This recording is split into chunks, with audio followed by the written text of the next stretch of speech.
যে প্ৰত্যেক গৰাকী প্ৰত্যেক পৰিয়ালক আমি যেতিয়া অৰুণোদয় আঁচনি দিওঁ তেতিয়াও মাহত আমাক 400 কোটি তাৰ মানে বছৰত আমাক 4,800 কোটি টকাৰ প্ৰয়োজন হয় তাৰ ওপৰত এইবাৰ অৰুণোদয় পৰিয়ালক আমি গেছ কিনিলেও আমি 250 টকা কৰি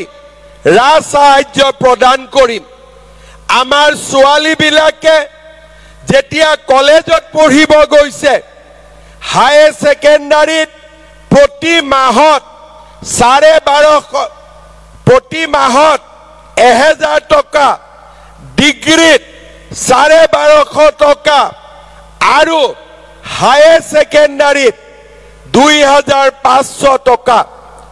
তাৰ উপৰি পিজিত 2500 টকা তাৰ উপৰিও 1 নৱেম্বৰৰ পৰা আপোনালোকে যেতিয়া ৰেশন কাৰ্ডত চাউল কিনিব বিনা পইচাত চাউল পাব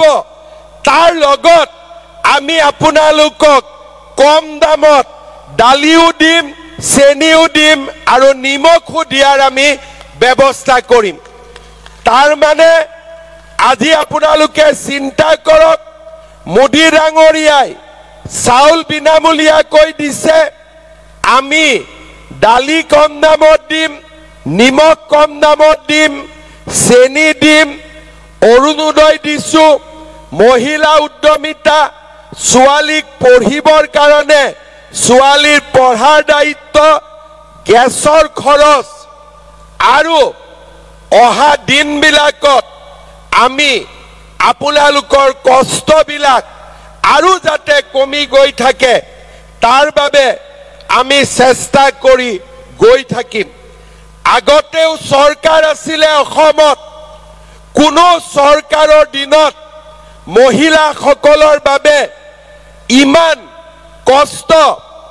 আৰু ইমান স্কিম আগতে কোনেও কেতিয়াও লোৱা নাছিলে